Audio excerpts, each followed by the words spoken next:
Hola, ¿qué tal? Bienvenidas y bienvenidos a este su espacio Democracia en la Mesa. En esta ocasión hablaremos de un tema novedoso y bien interesante en la democracia mexicana, el voto en prisión preventiva. Un ejercicio que se ha realizado en los últimos años y que deberá cristalizarse en las próximas elecciones federales del 2024, en donde, como sabemos, se va a renovar la presidencia, pero también el Congreso de la Unión. Y para hablar de este tema, hoy nos acompañan aquí en la mesa Ariadna González, consejera del Instituto Estatal Electoral de Hidalgo, y también está Valentina Lloret, ella es del Centro de Estudios y Acción para la Justicia Social. Hola, bienvenidas a ambas. ¿Cómo están? Hola.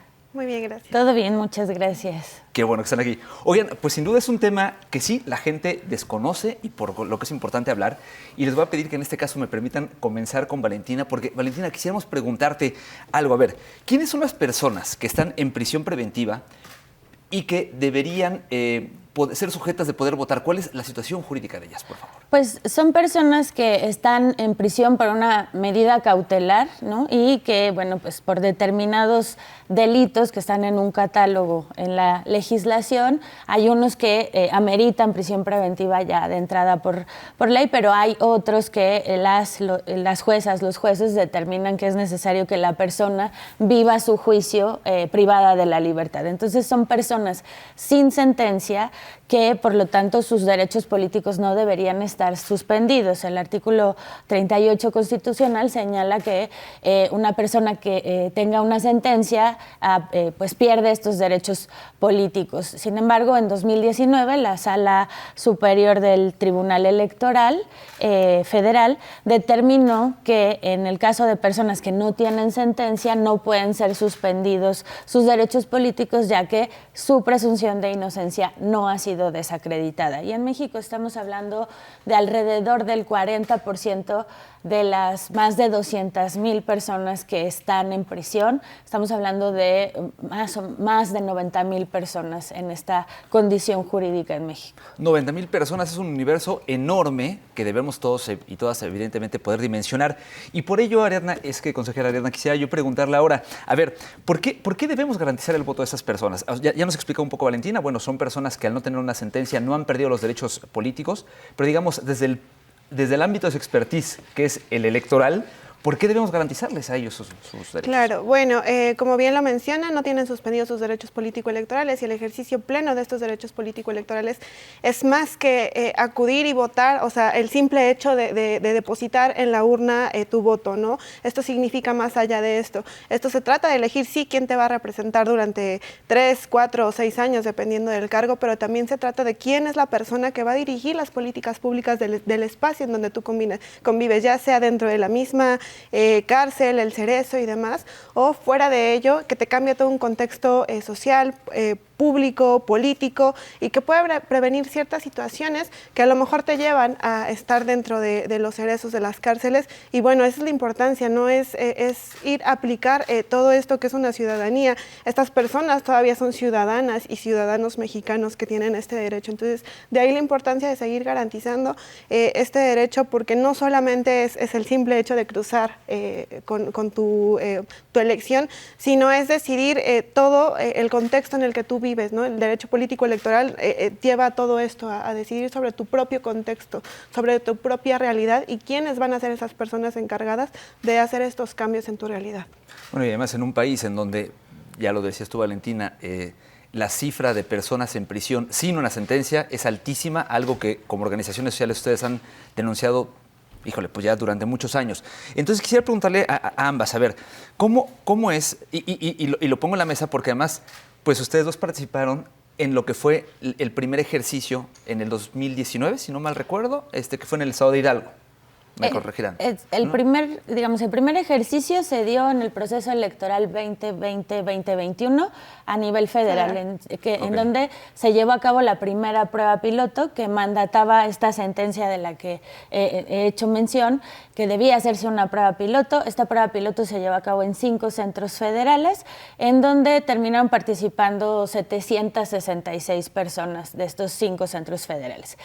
E Hidalgo fue la primera entidad que llevó a cabo un proceso electoral en prisión. En el nivel local, esto, bueno, la consejera nos podrá dar como datos mucho más precisos y técnicos, pero esto derivado de una reforma a la legislación local, en donde se determinó explícitamente que las personas en prisión preventiva en el estado de Hidalgo podían ejercer su derecho al voto. Entonces llevamos 2 ejercicios, uno federal y uno local, que resultan sumamente importantes porque nos están permitiendo dar cuenta de cuál es la capacidad no solo de los OPLES y del Instituto Nacional Electoral, sino de las autoridades penitenciarias para poder lidiar con la elección de 2024, en donde, de acuerdo con la sentencia, tendrá que haber elección en todas las prisiones de nuestro país para personas en prisión preventiva. Consejera, antes de hacer un corte, le pregunto rapidísimo, a ver, ¿qué fue esta reforma de la que nos hablaba Valentina? Sí, esta reforma sale en mayo del 2020, en donde precisamente se cambia el artículo 5 del Código Electoral,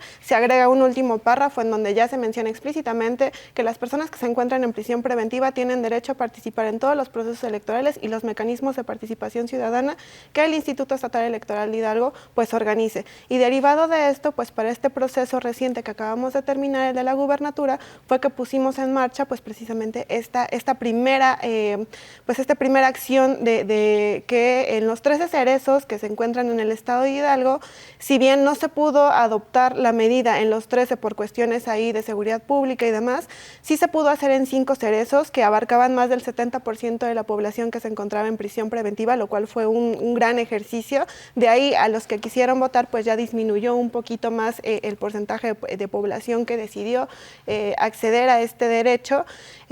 Tuvimos alrededor de 130 personas que pudieron acceder, de 1,079 personas, que fue el último corte que nos dio la Secretaría de Seguridad Pública en el estado. Y bueno, sí, es una reforma, realmente es la primera a nivel nacional. Somos el único estado que tenemos ya legislado el derecho de las personas, más bien no el derecho, sino el reconocimiento de este derecho, porque este derecho siempre lo han tenido, pero ya está legislado el reconocimiento de este derecho y además como obligación del Instituto Estatal Electoral de Hidalgo hacer posible este derecho. A ver, déjame mantenerme aquí y ahorita regresamos con Valentina. ¿Cómo fue este ejercicio del voto, que ya tuvimos? Y luego preguntaría, ¿cómo lo vieron ustedes como observadoras, ¿no?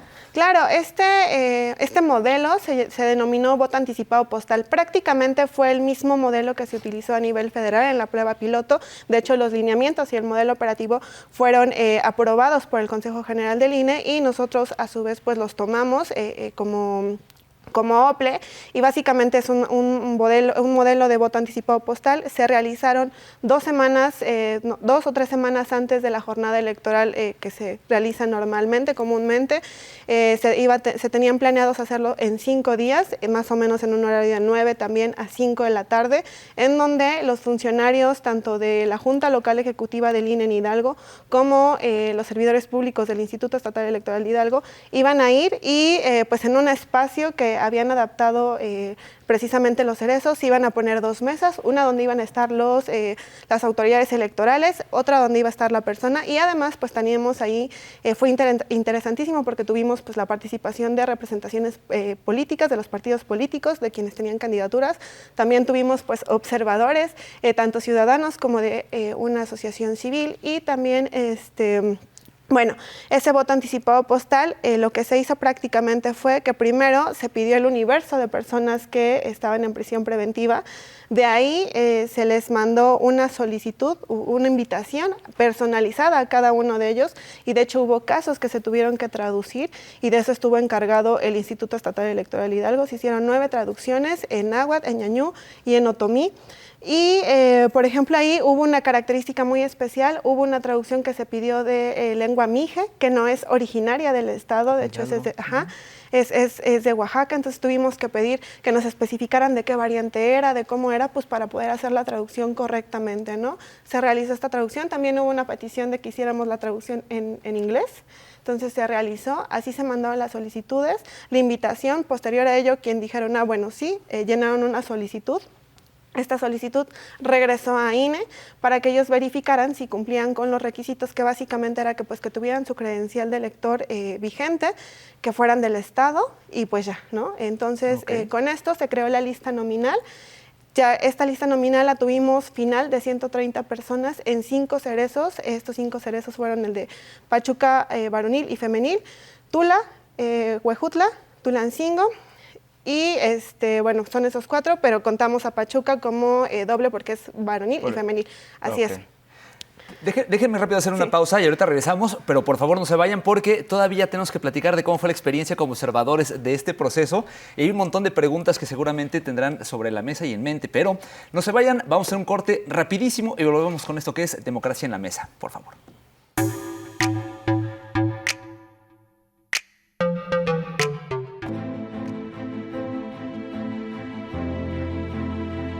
Porque permite que nuestras voces sean escuchadas.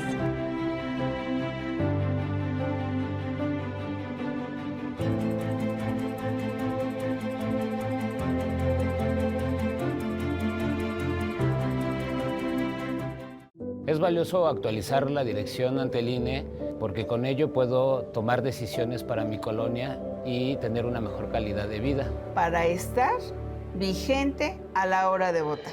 Porque ahora yo vivo aquí y pertenezco ahora a este lugar. Porque podemos formar parte de las elecciones en nuestra colonia. Si te cambiaste de casa, avísale al INE y sé parte de quienes toman las decisiones en tu nueva comunidad. Actualizar mi INE es valioso para mí y mi nueva comunidad.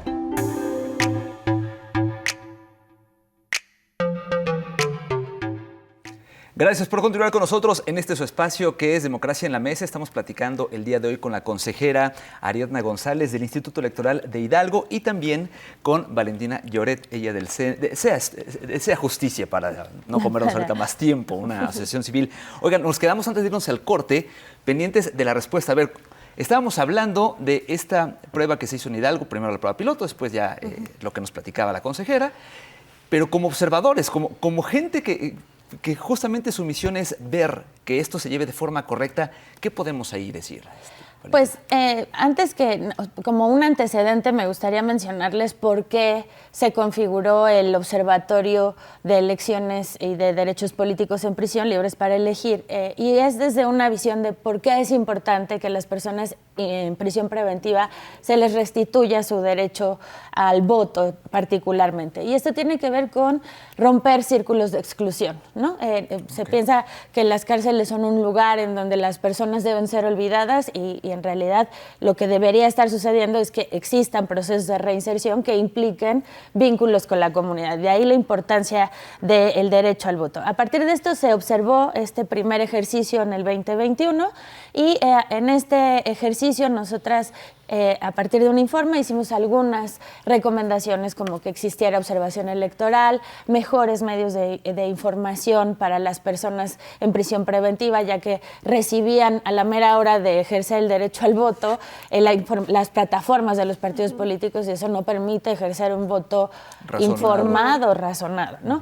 Entonces, en Hidalgo fue la primera vez que se permitió la observación electoral durante la jornada de voto anticipado, lo que nosotras desde Libres para Elegir consideramos un gran avance porque pudimos observar todo el proceso y recordemos que parte de los objetivos de la observación electoral tiene que ver con la certeza de las elecciones, la transparencia, la certeza, que además es un punto que se critica demasiado, ¿no? ¿Cómo las personas van a votar en prisión?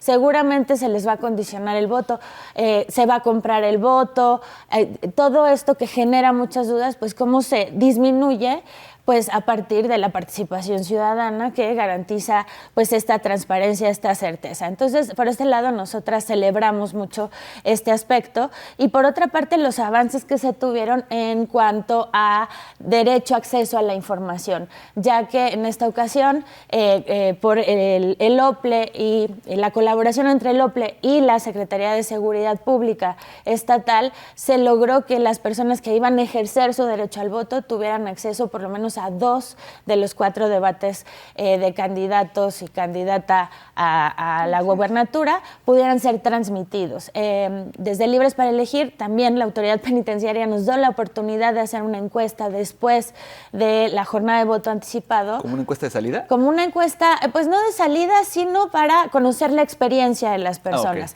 Okay. Y nos señalaban que les sirvió de mucho ver estos debates para decidir su voto voto y que en realidad a partir de esa información que recibieron fue que decidieron su voto. Y en realidad tuvimos la experiencia de conocer a esas personas que ejercían su voto y por ejemplo, conocimos a una persona de más de 60 años, de 60, 65 años, que nos decía que cuando él estaba en libertad, él había participado como funcionario de casilla. Entonces, había un interés legítimo en participar, ¿no? Entonces, es inclusión, pero también son modos de participación al interior de los centros que no debe perderse de vista, pues las necesidades que hay, las demandas que hay al interior de los centros penitenciarios, y cuando ejercemos nuestro derecho al voto, como bien mencionaba la consejera, pues lo que estamos decidiendo es quién lleva a cabo políticas públicas, quién satisface esas demandas, quién está atendiendo esas necesidades, y bueno, pues esto como observadoras electorales y bueno, pues la participación en las mesas de escrutinio y cómputo, ¿no? Poder presenciar el conteo de los votos, que pues lo que podemos dar cuenta es de la capacidad técnica del OPLE y de la disposición de la autoridad penitenciaria, que fue muy distinta a la que pasó el año pasado en el proceso federal. Híjole, interesantísimo el tema de la reinserción, o sea, un ejercicio como de reinserción social. Ahorita seguramente podemos detallar más, pero déjame rápidamente preguntarle, consejera, a ver, ¿qué resultados de manera general tuvimos? Y lo planteo en este escenario. ¿Estos resultados cómo nos van a servir para ejercicios futuros? Es decir, yo no sé si ahorita con el voto postal, o qué resultados tuvimos con el voto postal, y si en algún momento podremos transitar, como se ha pretendido desde hace ya muchos años, a un voto electrónico, por ejemplo, pues tanto a nivel, digamos, normal, permítanme súper entrecomillarlo, a lo que tenemos en prisión, ¿no? Sí, muchas gracias. Bueno, antes me gustaría ser un poquito más reiterativa en esto novedoso que se aplicó en Hidalgo, porque sí, ciertamente esto de los debates y esto de que las personas en prisión preventiva pudieran realmente emitir un voto libre, informado y razonado es súper importante. Entonces, en el Estado lo que hicimos precisamente pues fue ver de qué manera ellos podían tener pues este voto con estas tres características tan importantes, ¿no? Y como bien lo comentaba Valentina, lo que hicimos fue que un debate, bueno, por los tiempos ya no lo pudieron ver en vivo, pero sí fue retransmitido en los 5 cerezos que estuvieron o que pudieron votar. Y el segundo debate lo vieron en vivo. Entonces esto es muy importante porque precisamente pues parte de esto de sentirse no excluidos, ¿no? Sino sentirse todavía parte de esta sociedad, y que en Hidalgo pues un proceso de la gubernatura, el más importante de nuestro estado, pues correspondía a que estas personas se sintieran parte de este proceso, ¿no? Y bueno, también se hizo un video, solicitamos a las candidaturas que nos pudieran hacer un video promocional de algunos minutos en donde pudieran dar sus principales líneas de lo que ellos proponían, para entonces también retransmitirlo en cada uno de estos cerezos y que ellos también pues pudieran ir generando este tipo de información, ¿no? Déjame hacer un paréntesis con los videos. Sí. ¿Estos videos tuvieron la misma duración? Sí, es claro. decir, bajo las mismas condiciones, el piso parejo, digamos. Sí, claro. Okay. Nosotros como instituto mandamos un oficio a las candidaturas en donde precisamente les especificábamos, necesitamos un video con estas características, con 5 minutos de duración y bajo esto, para precisamente pues que todo fuera igualitario y no hubiera ninguna circunstancia. De hecho, también ahí pues estuvimos presentes en esa transmisión de los videos, pues también para evitar cualquier tipo de situación, ¿no?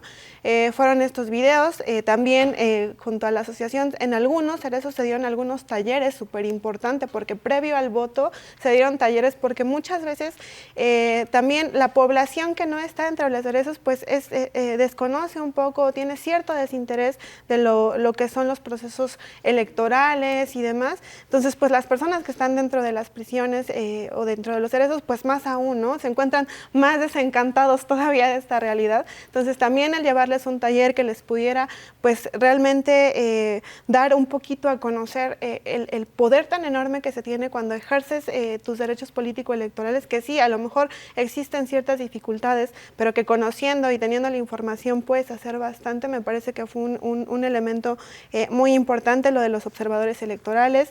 Estuvo la asociación, pero también tuvimos a ciudadanas y ciudadanos interesados en ir a los cerezos a ver cómo se iba a dar. Fue en Hidalgo, pues fue una de las cuestiones más novedosas, obviamente, en este proceso de la gubernatura, y vuelvo a reiterar, en un proceso de gubernatura que pues el ambiente político es cuando pues más está complicado. Me parece que fue bastante bueno el ejercicio, y si bien la participación quizá hubiera podido ser mejor, porque de 1,079 personas que teníamos el Universo, únicamente, vuelvo a reiterar, se inscribieron a la lista nominal 130, y de ahí el día de la jornada únicamente votaron 116. Únicamente se dio en un día. La jornada se tenía pensado para 3 días, pero en un solo día se pudo concluir por la cantidad de personas, se pudo concluir en los 5 cerezos. Estaban pues instalados, digámoslo así, nuestras mesas de casilla. Entonces ahí pudieron votar 116 personas. Finalmente estos números se dan porque 13 de ellas deciden ya no ejercer su voto. Perdón, no, 13 de ellas cambian su situación jurídica, y una de ellas decide ya no ejercer este derecho. Entonces tenemos un total de 116 personas. Vuelvo a reiterar, fue un voto anticipado postal, entonces en cada uno de estos 5 cerezos estuvieron presentes las personas. De ahí, terminando la jornada, en esos días, se sellaron perfectamente pues, estos votos que se contaron, y se llevaron a la Junta Local Ejecutiva del INE para ser resguardados. No se abrieron los votos hasta ese momento, sino hasta el día de la jornada ya normal, digámoslo así. El 5 de junio es cuando ya en la Junta Local Ejecutiva del INE, en Pachuca, Hidalgo, los funcionarios de ahí cuentan los votos. Y esos votos, pues obviamente son llenados en el acta de cómputo y se llevan al Instituto Estatal Electoral de Hidalgo para que estos sean pues anexados primeramente pues al programa de resultados electorales preliminares, el PREP. Entonces se llena se da el acta para que entre al PREP, y luego posteriormente pues ya sean contados como votos. Sí, ¿no? Exactamente, en la sesión de cómputo pues ya tomar estos resultados, ¿no? Una cuestión curiosa de comentar fueron 116 personas, sin embargo ya en el acta de cómputo se tuvieron 115 votos. Es decir, una de las boletas... Espérame, porque justamente voy a dejar aquí tantito esto en suspenso. Es que tenemos que irnos rápido a corte, pero justamente voy a aprovechar esta historia para que ustedes que nos están viendo por allá no se despeguen. Vamos a hacer un corte rapidísimo y regresamos con esto, porque se desapareció ese voto, y también la importancia y qué sigue a futuro con el voto dentro de prisión y la importancia de la reinserción social. Vamos para allá, esto es Democracia en la Mesa, volvemos.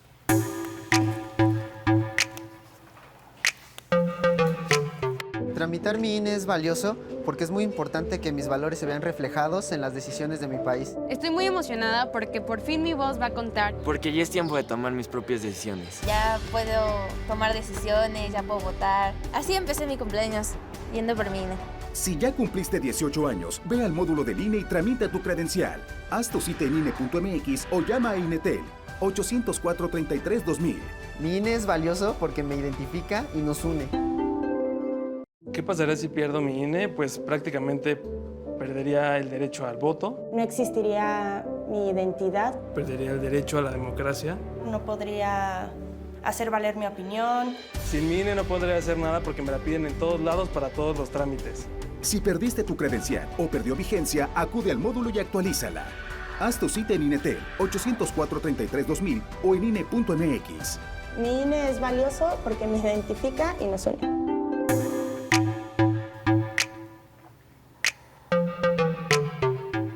Gracias por continuar con nosotros en este su espacio Democracia en la Mesa. Antes de irnos al corte, dejamos en suspenso un poco esto que ocurrió en Hidalgo, al momento de contar los votos de personas privadas de su libertad sin sentencia, y voy a reiterar esto, ¿no? Nos decían, hubo por ahí una boleta extraviada, consejera Ariadna. Así es. A ver, cuéntanos en un minutito qué pasó. Así es, bueno, como le estaba comentando, se tenía la previsión de que iban a votar 116 personas y votaron 116 personas. Aquí el tema es que las personas que iban a votar se les entregaba un sobre. Este sobre tenía otro sobre adentro, tenía en un recuadro chiquito las opciones electorales, también tenía un instructivo de cómo votar y pues obviamente la boleta electoral, ¿no? Entonces se les entregaba este sobre, ellos podían pues sacar la información e ir viendo. Finalmente pues se quedaban con el sobre de la boleta y la boleta para emitir su voto. Entonces, así se hizo, se metía la boleta ya en el sobre para entonces resguardarla en la urna, y bueno, así se pensó que se había hecho. Sin embargo, cuando se cuentan los votos, pues nos damos cuenta que uno de los sobres está vacío. Eso se dan cuenta pues precisamente en la Junta Local Ejecutiva del INE, se dan cuenta que falta esta boleta, y pues obviamente ya no hay manera de recuperarla, ¿no? Ahí suponemos que se pudo haber quedado en el cerezo. Y bueno, son de las cuestiones que todavía habría que mejorar, habría que ver, y pues relacionando esto con lo que mencionabas hace rato de las tecnologías, me parece que en el caso de la urna electrónica pues ha sido una forma muy novedosa de cómo se ha llevado a cabo el voto. En Hidalgo también hace poquito tuvimos un proyecto piloto de presupuesto participativo en una comunidad indígena, entonces llevamos estas urnas electrónicas y fueron muy bien recibidas, entonces me parece que también pueden ser mecanismos que pueden ayudar.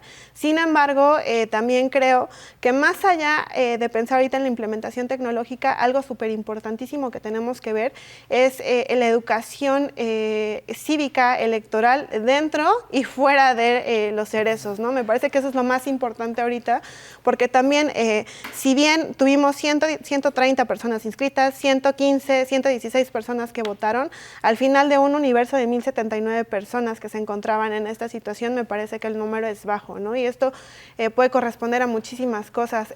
No sé si... En un país en donde la votación históricamente ha sido baja, hay que decirlo también, ¿no? Pero bueno, te dejo terminar. Claro, sí, yo entiendo esta parte, pero digo, son cuestiones de las que tenemos que mejorar, porque finalmente, ahorita, pues, por ejemplo, lo vemos en las elecciones de Brasil, se tiene que alcanzar el 50+1, ¿no? Entonces, en esta parte, pues, quizá no es lo mismo, no es el mismo contexto, pero sí deviene de ahí muchas de las cuestiones que tenemos que empezar a visualizar como institutos estatales electorales, como el propio INE, pues, esta parte de seguir apostándole a una educación cívica, a una capacitación electoral importante para que los ciudadanos realmente ejerzan esta ciudadanía. Claro. Valentina, la consejera Virna ya hablaba de la importancia justamente de, digamos, corregir esos temas, como lo que pasó. ¿Qué decir de parte de ustedes como observadores? Pues nosotras desde el proceso electoral federal fuimos muy insistentes en que este proceso tenía que venir acompañado de procesos de educación cívica, ¿no?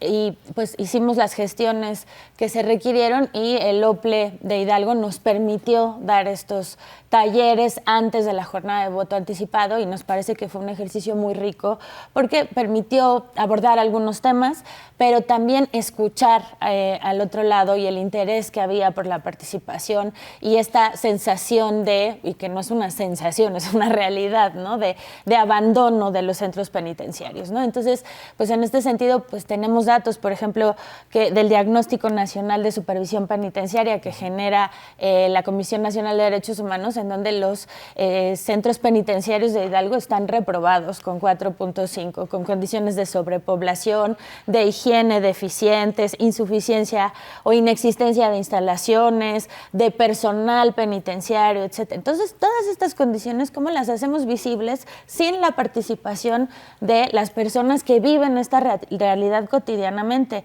¿Y cómo podemos pensar en una democracia acabada, completa, si estamos excluyendo a un número tan importante de personas? Entonces, sí quisiera poner esto sobre la mesa, y también, bueno, pues algunos aspectos que como observatorio ponemos sobre la mesa, que tiene que ver, a ver, ¿por qué de este universo de más de 1,000 personas terminan conformando la lista únicamente 130? Esto también tiene que ver con los procesos de credencialización.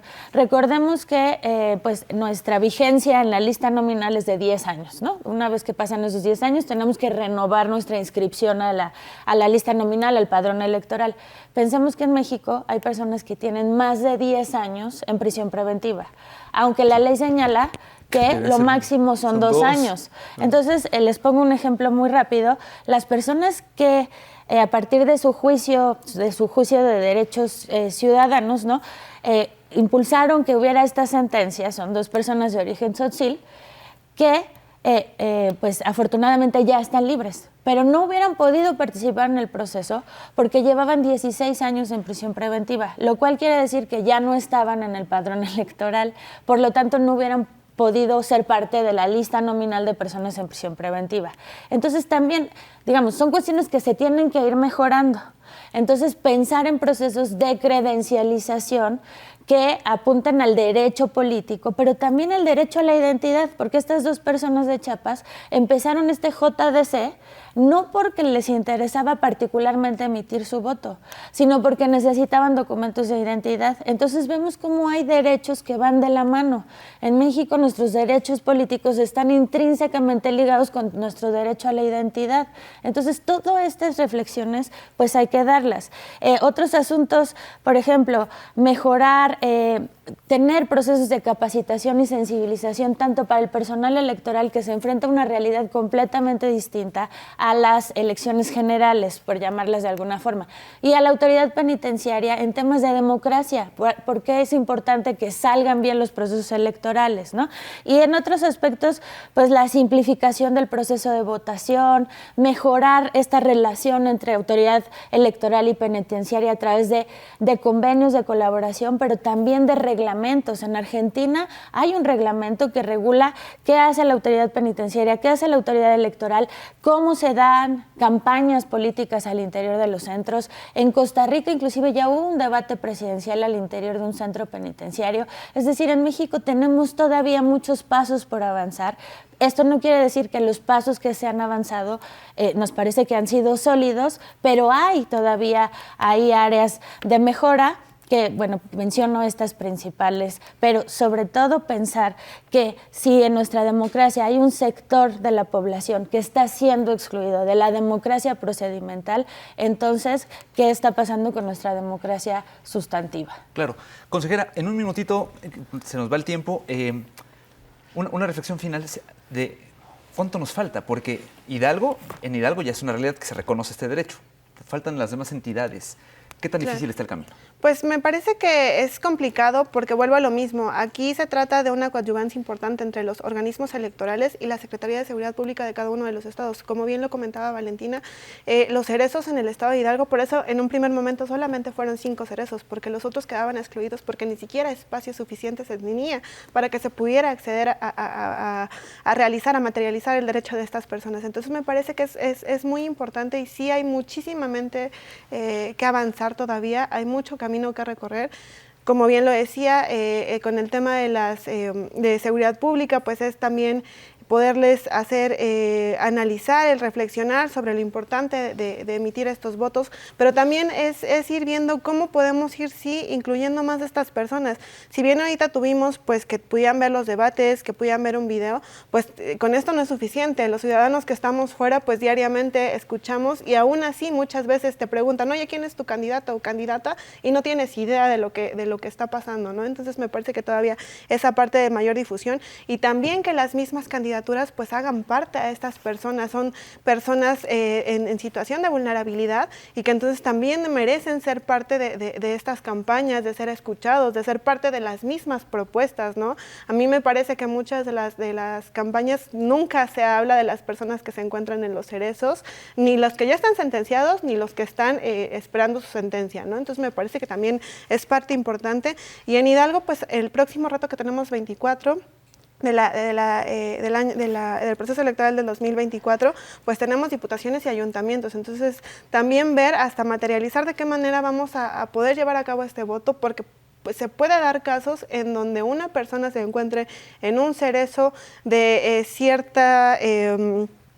para cierta diputación, pero su credencial corresponda a otro distrito electoral, ¿no? Entonces son cuestiones que habrá que reflexionar, lo mismo con ayuntamientos. Puede ser que la persona esté en el cerezo de Pachuca, pero su domicilio o su INE sea de Huejutla o sea o cualquier otro municipio. Entonces son cuestiones que habrá que ver si entonces por quién va a votar y si entonces se va a ir a votar allá o le vamos a traer la boleta de su municipio donde viene el INE y demás. Entonces son bastante bastantes cuestiones que todavía ahorita estamos reflexionando en el OPLE y que estaremos seguramente pues apoyados de organizaciones ciudadanas y de varias cuestiones para ver de qué manera se puede seguir implementando este voto, que como bien ya lo dijimos, pues en Hidalgo ya es obligación, ¿no? Ya no tenemos opción de quererlo hacer o no, es obligación, la cual como Instituto Estatal Electoral de Hidalgo pues tomamos con toda la responsabilidad y pues con las ganas de seguir apoyando y seguir abonando a esta democracia en México. Consejera Ariadna González, muchísimas gracias. Gracias. Valentina, pues un minutito, una reflexión final. Sí, claro, bueno, pues el asunto de lo que falta, ¿no? Y me parece que algo que es urgente es la reforma de la legislación en materia electoral a nivel federal y en los ámbitos locales que garanticen este derecho, ¿no? Sustentado en la legislación y no solo en la sentencia del máximo órgano judicial electoral en México. Entonces ahí la urgencia y preguntarnos y cuestionarnos por qué es importante esta restitución de este derecho, dejando de lado, ¿no? los prejuicios, preguntarnos para qué son las cárceles. ¿Las cárceles son un castigo o son espacios para generar procesos de reinserción en un marco de derechos? Las personas no pierden sus derechos por estar privados o privadas de la libertad, y seguir generando estos espacios de exclusión únicamente profundizan las grandes desigualdades que en muchos de los casos son las que generan que las personas entren en contacto con el sistema de justicia penal. Entonces, cuestionarnos como sociedad qué tan democráticas somos en la medida en cómo tratamos a las personas en situación de vulnerabilidad y cómo pensamos la justicia en México. Entonces, relacionar estos dos temas, justicia y democracia, es fundamental para poder cambiar estas condiciones de estas personas.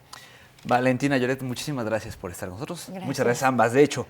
Bueno, pues muchísimas gracias sobre todo a ustedes que nos han acompañado en nuestro programa Democracia en la Mesa, que les recuerdo, es una producción de la Coordinación Nacional de Comunicación Social, y no olviden seguirnos en todas nuestras redes sociales, desde donde podrán consultar toda la información relacionada con los ejercicios que ya se han presentado. Por lo pronto nos despedimos, una emisión más de Democracia en la Mesa, y nos vemos por supuesto en la próxima. Hasta luego.